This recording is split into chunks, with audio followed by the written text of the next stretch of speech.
Olá pessoal, sejam bem-vindos à nossa segunda aula da disciplina Análise Moderna de Sistemas de Energia. Meu nome é Edinardo Pereira e sou professor do Programa de Pós-Graduação em Engenharia Elétrica da Universidade Federal Rural do Semiárido. Na aula de hoje, nós abordaremos os seguintes tópicos: a modelagem trifásica para simulação de sistemas de transmissão, em que veremos a montagem da matriz admitância trifásica, formulação trifásica das equações de potência ativa e reativa transmitidas, o método de Gauss com a matriz Y, a modelagem trifásica para a simulação de sistemas de transmissão e a utilização do método de Gauss-Seidel com a matriz impedância. Primeiramente, o que nós devemos ter como base é a necessidade de se estudar o fluxo de potência. Ao analisar uma rede por meio das equações de fluxo de carga ou fluxo de potência, nosso objetivo principal é definir para cada ponto do sistema os valores de tensão, do ângulo dessas tensões, das correntes e potências que fluem entre as barras. Okay? Então imagine que nós temos essa rede aqui, mostrada por essa figura, e que essa rede ela é composta por diversas barras. E entre essas barras existem alguns pontos de medição, como a gente pode ver aqui. Então, o objetivo de se rodar o fluxo de potência para um sistema desse porte é que, a partir da determinação prévia das cargas especificadas de cada ponto, nós podemos determinar os valores das tensões e dos fluxos de corrente que vão circular pelo sistema. Tendo em vista também que os dados referentes aos cabos que são utilizados nessas redes, sejam elas de distribuição ou de transmissão, são conhecidos. Então, diferentemente da estimação de estado, que, por exemplo, utilizam dados medidos para se estimar dados que não são medidos na rede, o fluxo de potência utiliza os dados que são especificados. Então, as potências especificadas em barras PQ, as tensões que são especificadas em barras PV, por exemplo, entre outros tipos de barra que veremos mais adiante. Então, falando sobre os tipos de barras, nós temos basicamente três tipos de barras, que podem ser subdivididas. E o primeiro tipo de barra que veremos são os barramentos PQ. Então, nesses tipos de barras de carga ou PQ, a potência ativa e a potência reativa elas são especificadas. Enquanto que barramentos geradores eles são subdivididos nos tipos PV, onde a potência ativa e tensão da barra são conhecidas, e barramentos PQ, que ocorrem em alguns casos específicos. Certo? Então, nesse caso, ela só vai ser definida como barramento PQ quando houver injeção de potência reativa, nesses barramentos de geradores, em que são conhecidos os limites inferiores e superiores de potência reativa injetada, e quando houver, quando atingir, no caso, esse limite de potência reativa injetada na determinada barra.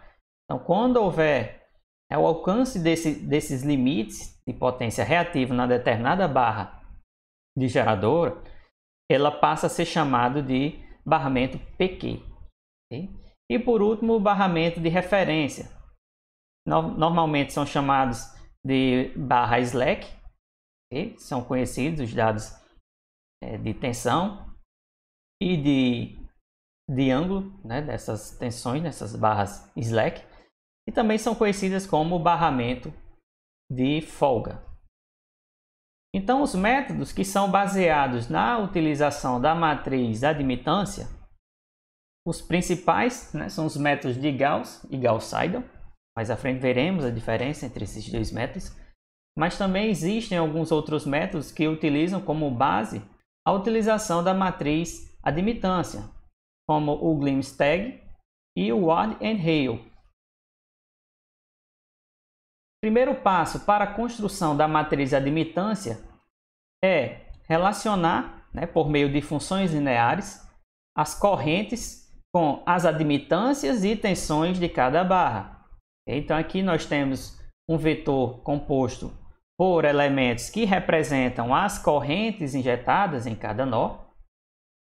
Aqui temos as admitâncias, né, que são as admitâncias próprias e as admitâncias mútuas, né, que são dadas aí pelo inverso da impedância entre dois nós. Okay? E nessa terceira matriz, né, que seria no caso um vetor coluna, nós temos aqui os valores relativos às tensões de cada barra, né, da barra 1 à barra N do nosso sistema.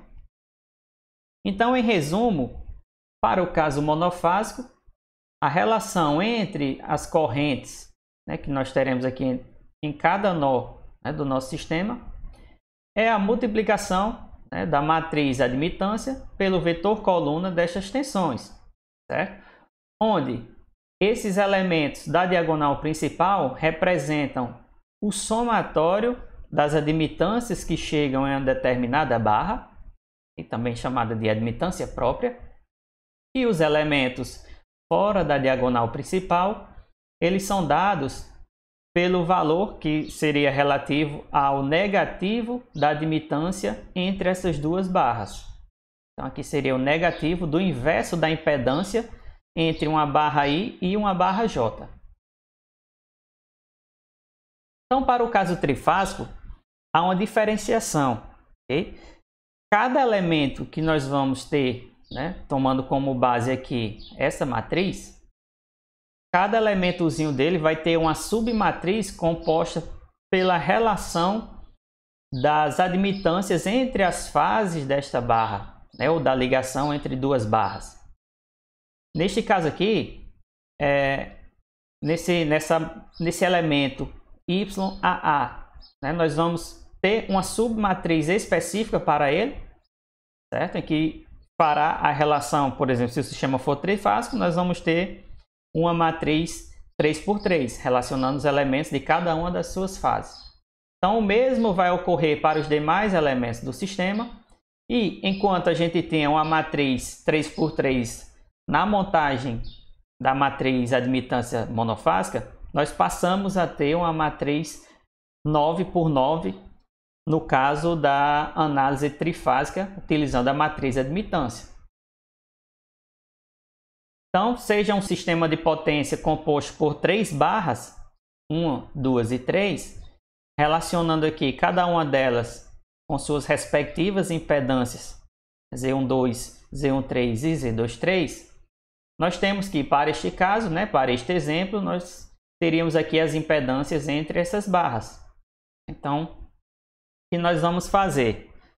Primeiro passo, né, é calcular a admitância, né, que seria, no caso, o inverso dessas impedâncias entre as barras.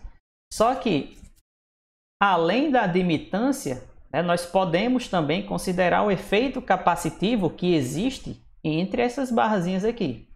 Okay? Então, esse valor, quando dado, como aqui, né, como é mostrado nessas 3 matrizes, ela pode ser inserido no processo de cálculo das admitâncias entre as barras. Então, como é que a gente calcula essas admitâncias? No caso dos elementos da diagonal principal, A11, A22 e A33, A1, tomando como exemplo, né, ele seria calculado a partir de o inverso da impedância das barras que estão fisicamente conectadas à barra 1, no caso seria a impedância entre Z12 e Z13, certo? As inversas dessas impedâncias, mais o somatório aqui dos efeitos capacitivos, né, que nós teríamos aqui partindo da barra 1, relativa a essa linha entre as barras 1 e 2 dividido por 2, ok? Então, realizando este somatório aqui das admitâncias e efeitos capacitivos, nós chegaremos nesse valorzinho aqui abaixo. Realizando o mesmo procedimento para os elementos A22 e A33, né, chegamos aqui nessas duas matrizes que vocês podem calcular posteriormente através de softwares, por exemplo, ou manualmente. Para os elementos que estão fora da diagonal principal, como por exemplo o A12, será considerado o valor obtido pelo negativo do inverso da impedância Z12. Então ele é mais simples de ser calculado. A gente não considera aqui nesse caso efeito capacitivo. É apenas o inverso da impedância Z12 multiplicado por menos 1. Mesma coisa para 2, 3. E assim vocês podem realizar isso para todos os elementos da matriz trifásica de admitância. Então, partindo da equação da matriz de admitância, nós temos que uma corrente em uma determinada barra I é igual à matriz de admitância trifásica multiplicado pelo vetor coluna que contém as tensões de cada barra. Também sabemos que o conjugado de uma determinada potência, de uma barra qualquer, é igual ao conjugado da tensão multiplicado pela corrente.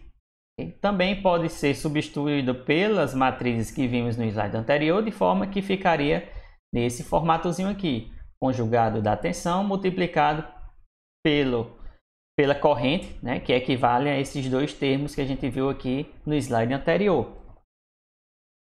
Logo, a partir da expansão, né, da equação anterior, nós podemos fazer a representação por fase. Okay? Então, a partir desse momento, nós poderemos começar a realizar a análise fase a fase, né, multiplicando as linhas pelas respectivas colunas dos vetores das tensões.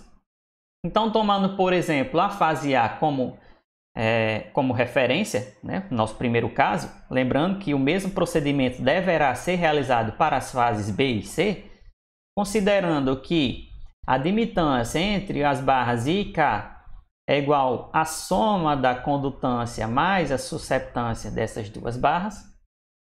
Então, substituindo esse termozinho em relação a essas matrizes de admitância, nós temos que o conjugado da potência da fase A para a barra 1 é igual a multiplicação, né? Repare que aqui esse termo dessas tensões está multiplicando tudo que está aqui dentro. Okay? Então, o que é que nós iríamos fazer? Lembrando que isso aqui está resumido. Temos a resistência aqui até uma multiplicação que envolva uma quantidade de barras N que no momento é desconhecida. Então, nós iríamos substituir, né, o nosso termo de admitância na posição AA pela soma da condutância mais a susceptância da barra A multiplicada pela tensão. Então, faríamos a mesma coisa para a posição YAB multiplicada pela tensão B. Mesma coisa para AC multiplicado pela tensão C. E faremos isso, essa multiplicação linha por coluna, até que todos os elementos tenham sido devidamente multiplicados entre si. Depois que fazemos isso, nós podemos trabalhar na notação de Euler, para que a gente possa, né, por meio do cálculo, futuramente, né, no nosso objetivo geral, é sempre definir a tensão e o ângulo θ em uma determinada barra. Então, trabalhando nessa notação de Euler, isso pode facilitar o nosso trabalho mais à frente, como veremos. Então, na nossa notação, nós temos que, antes, tínhamos apenas a tensão V1, né, que seria a tensão da barra 1 para a fase A, só que agora nós temos o seu módulo multiplicado pelo exponencial que vai representar, né, mais à frente, o ângulo desta tensão. A mesma coisa nós faremos para todas as tensões que estão envolvidas aqui na nossa equação. E o nosso próximo passo, né, para que a gente possa calcular a diferença de ângulo entre diferentes barras, né, que é o nosso objetivo primário, nós vamos passar esse termo aqui, né, nosso termo exponencial já na notação de Euler, para o lado de dentro dos parênteses.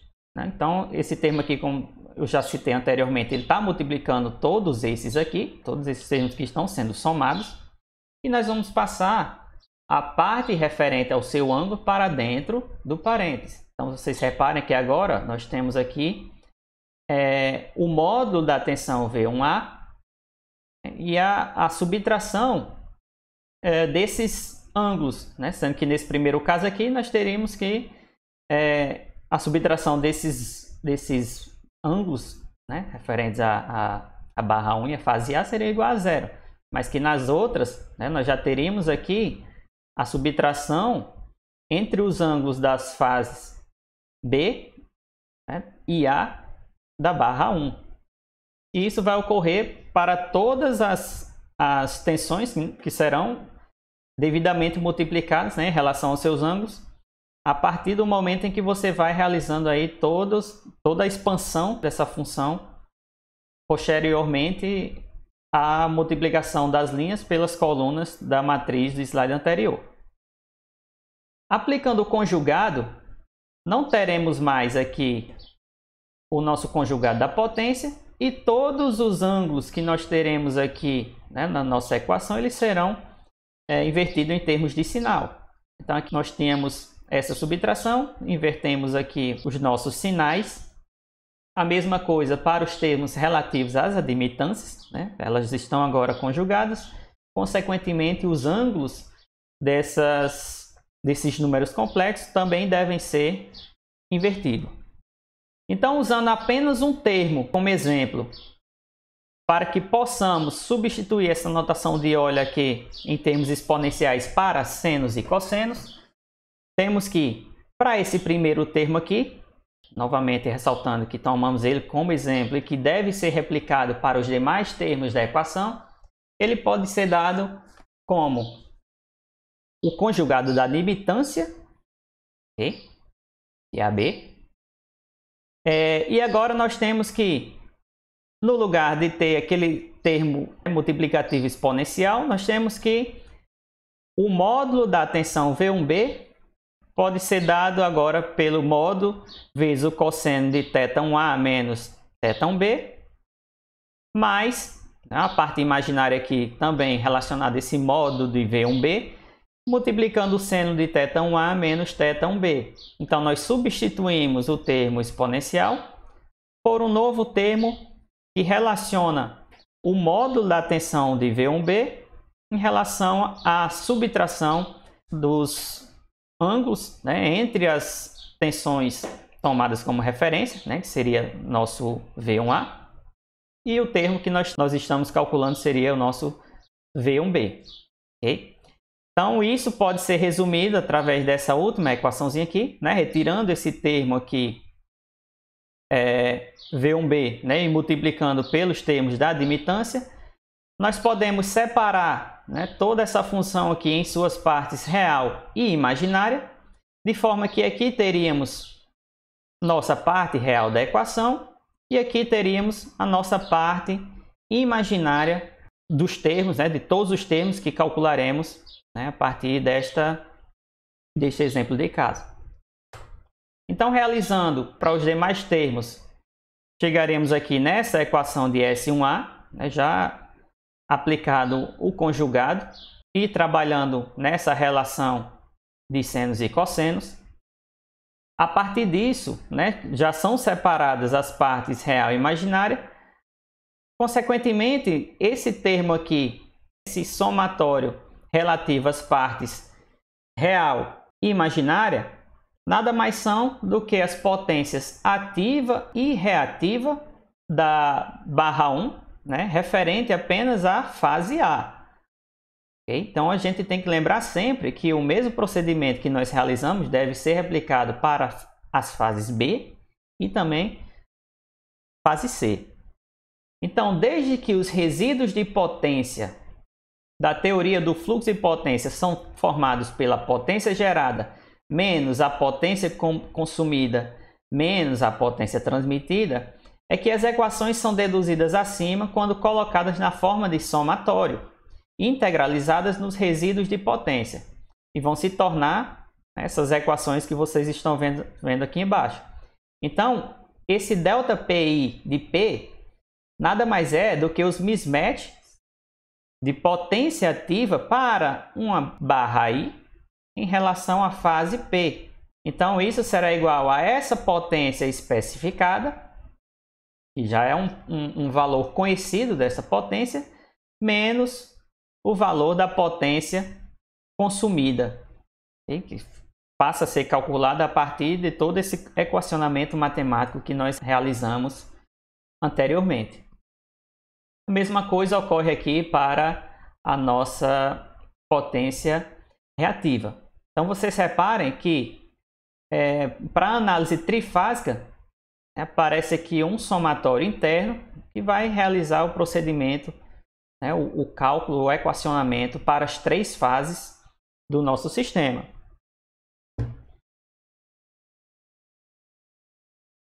Então, a equação monofásica da corrente injetada em um nó específico I pode ser colocada na forma trifásica com a introdução de um somatório interno dentro do somatório principal.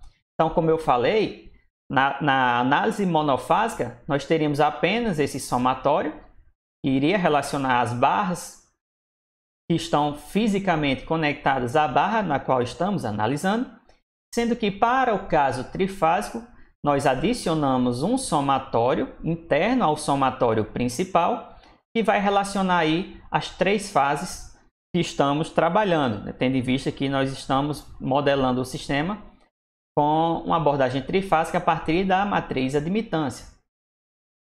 Então, assim, a nossa potência aparente total de uma determinada barra aí, considerando a fase P, ela pode ser dada dessa forma, em que substituiremos a nossa corrente, já considerando a abordagem trifásica, com somatório interno, ao modelo que nós tínhamos trabalhado anteriormente. Então, retirando do somatório a tensão V e P, que é a grandeza a qual nós devemos calcular, o nosso objetivo é calcular essa tensão especificamente, nós temos que a equação ela vai ficar nesse formato.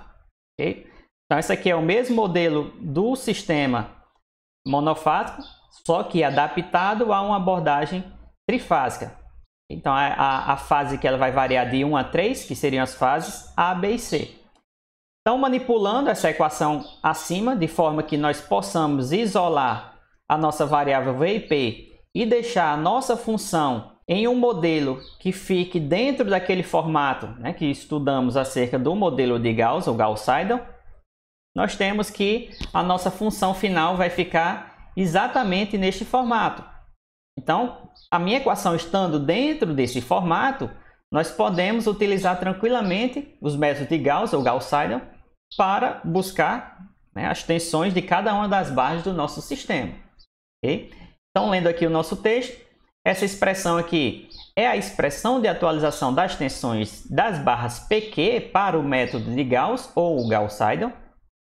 Então, a diferença entre o método de Gauss e o método de Gauss-Seidel, conforme visto, é que no método de Gauss-Seidel, nós utilizamos grandezas que já foram calculadas dentro de uma mesma iteração. Então, já são grandezas que vai nos auxiliar a aumentar a velocidade no nosso método iterativo, tendo em vista que nós já estamos utilizando grandezas já calculadas dentro de uma mesma iteração, enquanto que no método de Gauss nós utilizamos valores que foram calculados em uma iteração passada.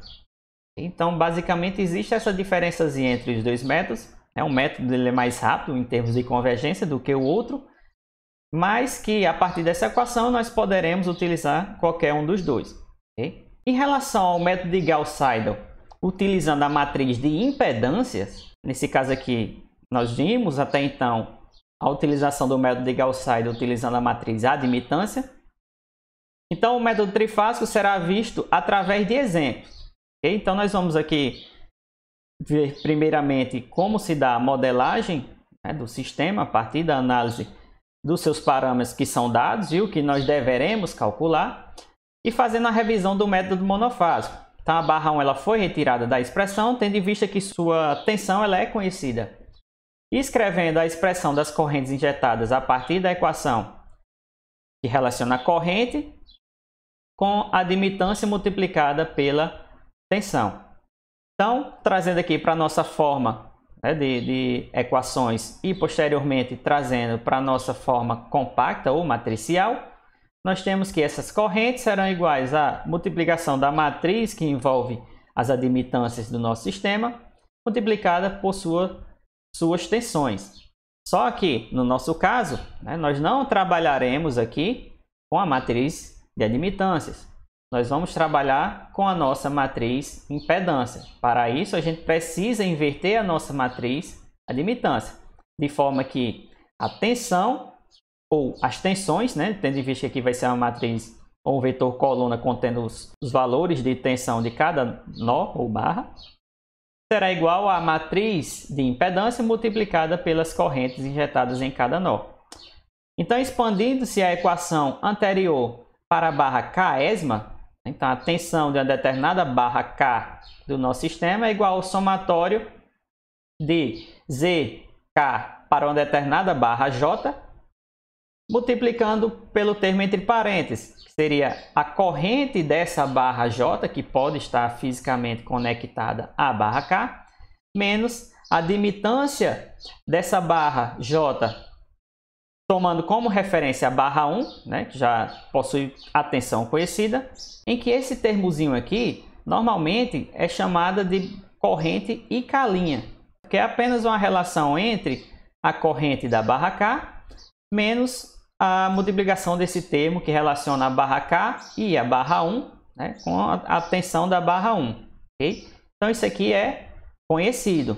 Então, multiplicando a impedância pelo termo entre parênteses, nós temos aqui que a nossa tensão da barra K será igual ao somatório das impedâncias da barra K com barras J, né, que estão conectadas a essa barra K, menos CK, em que CK vai ser igual a esse somatóriozinho aqui, né, que constam valores conhecidos, como a tensão da barra 1, a admitância entre a barra J e a barra 1 e a impedância da barra K à barra J. Okay? Então, o método de Gauss-Seidel ele consiste em se calcular V2 partindo do flat start. Okay? O que é flat start? É o valor conhecido da tensão da barra de referência e, em seguida, já usá-la para calcular o V3. Então, basicamente, o que nós temos? Nós temos aqui um valor para a barra V1, que é conhecida. Nós utilizaremos esse valor que já é conhecida para calcular V2. E esse valor que já foi calculado para V2 já é utilizado para calcular V3 e assim por diante até a barra Vn. Okay?